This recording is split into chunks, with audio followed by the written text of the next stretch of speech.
Hópkaup.is í krafti fjöldans.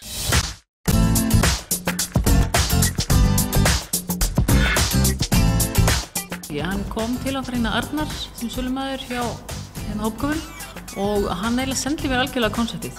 Hann gerði þetta mjög vel, hann seldi, kynnti þetta mjög vel og svo fylgdi hann sölunni mjög vel eftir, svo ég treysti honum eiginlega alveg til fórum að stað með þetta.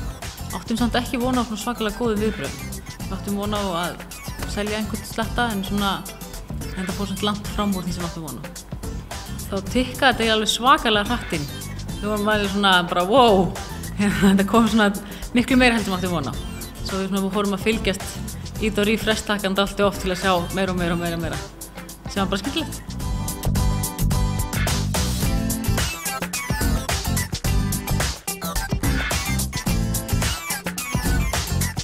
Við myndum líta á Hópkaup sem gott markaðstæki. Gaf okkur góða auglýsingu.